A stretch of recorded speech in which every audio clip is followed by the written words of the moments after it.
Bali United melakukan perbaikan skuad secara besar-besaran pasca kepergian Stefano Cugura. Tanpa berlama-lama, manajemen langsung menunjuk Johnny Johnson sebagai juru taktik teranyar mereka. Manajer berlisensi UEFA Pro ini bukan pelatih sembarangan. Dengan jaminan trofi, Johnson bakal menerapkan filosofi gaya bermain Belanda ditopang hadirnya bintang kualitas grade A. Tom Haye, Rafael Struijk hingga Jens Toornstra dirumorkan bakal bergabung. Cetak Gol coba merangkum ngerinya starting line up Bali United sebagai berikut.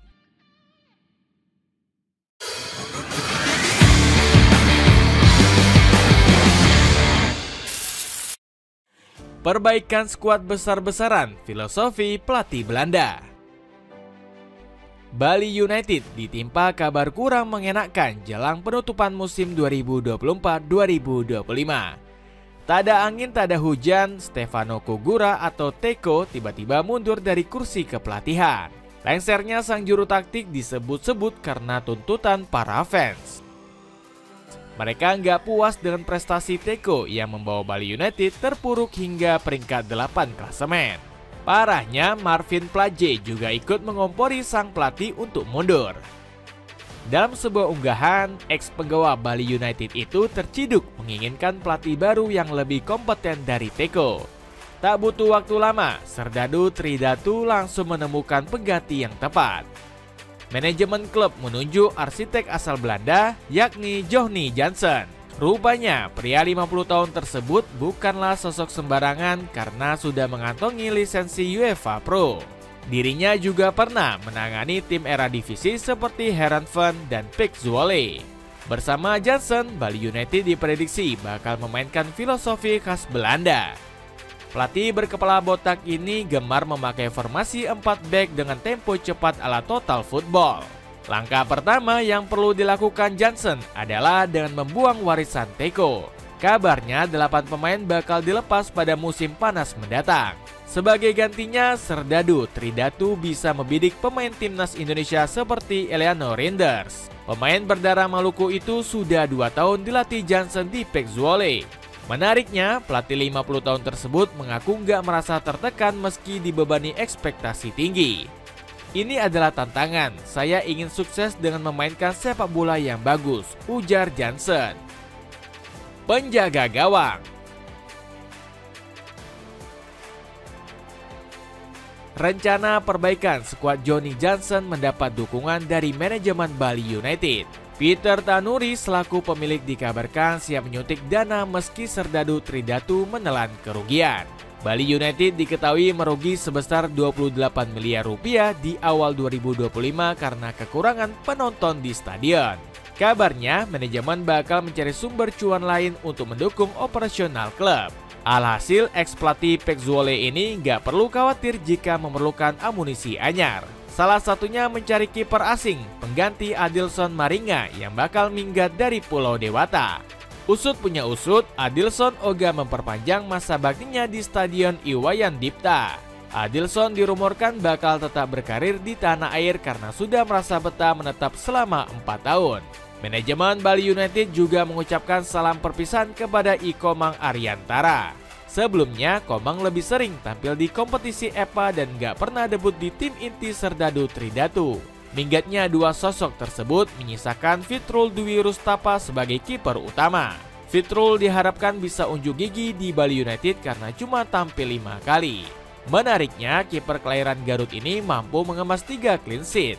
Fitrul juga cuma dibobol 4 kali oleh penyerang lawan sepanjang musim ini. Fitrul bakal ditemani Raka Surya Handika yang kembali usai dipinjam Nusantara United. Raka tampil cukup memuaskan dengan catatan 3 clean sheet di Liga 2. Pertahanan. Bali United diprediksi bakal menggait penggawa baru untuk menambal lini belakang. Serdadu Tridatu sempat menggegerkan publik tanah air dan rumor kedatangan Jordi Amat. Pemain Johor Darul Takzim itu bisa didapatkan secara gratis karena kontraknya berakhir di bulan Juni. Meskipun sudah uzur, ex penggawa Swansea City ini masih bisa diandalkan. Di musim ini saja, Jordi menjadi bek paling sering dimainkan dengan catatan 25 laga. Namun, Bali United wajib bergerak cepat untuk mengamankan jasanya. Pasalnya, tembok skuad Garuda ini juga menjadi incaran utama Persib Bandung untuk musim depan. Selain Jordi, Bali United juga mengincar Joao Ferrari yang hengkang dari PSIS Semarang. Untuk menembus Ferrari, manajemen perlu merogoh kocek setidaknya 2,1 miliar rupiah. Banderol tersebut dinilai sangat layak untuk sang pemain yang bisa mengisi berbagai posisi. Selain bek tengah, Ferrari juga bisa dipasang sebagai gelandang bertahan. Terlebih lagi, dirinya masih berusia 27 tahun yang tergolong masih keemasan. Buktinya, Ferrari tak pernah sekalipun absen dalam 34 pertandingan musim ini dengan catatan 2 gol dan 1 assist. Hoodie oversize dari W Essentials kini ada diskon 20% loh. Cek linknya di bawah ini. Gelandang.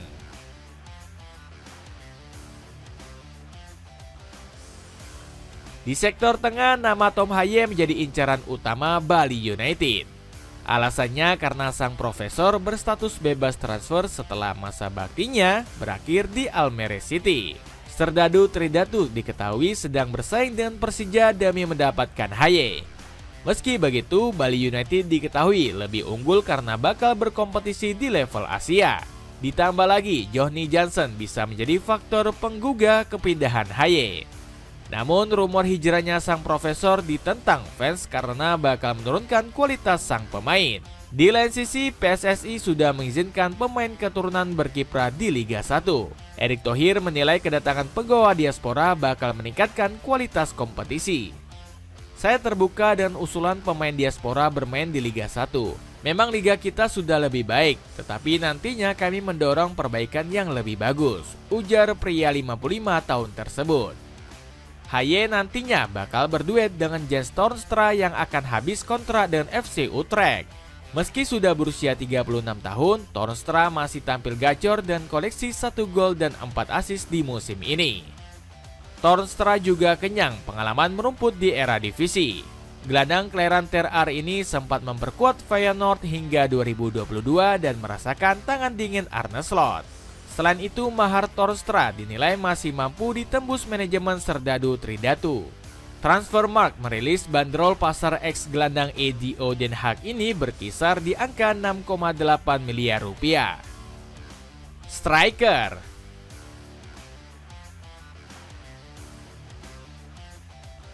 Bali United juga mengincar penggawa timnas Indonesia untuk mengisi sektor penyerangan. Rafael Struijk Santer dirumorkan bakal segera bergabung di Stadion Kapten Iwayan Dipta. Bahkan pemain berjuluk El Clamer ini kabarnya tinggal selangkah lagi menjadi bagian Serdadu Tridatu. Pasukan Merah Hitam sendiri bisa mendatangkan Struijk tanpa biaya sepeser pun. Alasannya karena Struijk akan berstatus bebas transfer di bulan Juli mendatang. Rumor kepindahan ujung tombak skuad Garuda makin mencuat usai kabar buruk menimpa mantan klubnya. Pasalnya, Brisbane Roars terancam bubar akibat terlilit hutang yang besar. Kabarnya, pemilik klub terus menunda pembayaran dalam waktu lama hingga dijatuhi tuntutan kantor pajak Australia. Kehadiran Struijk diharapkan mampu mengulang kisah Bali United bersama penyerang asal Belanda. Sebelumnya, Serdadu Tridatu sempat diperkuat Nick van der Valden pada 2017 hingga 2019. Meskipun singkat, kisah sang striker di Pulau Dewata cukup layak dikenang. Di musim debutnya, Nick sukses mengantar Serdadu Tridatu menjadi runner-up Liga 1. Secara gaya main, dirinya juga cukup mirip dengan Struijk.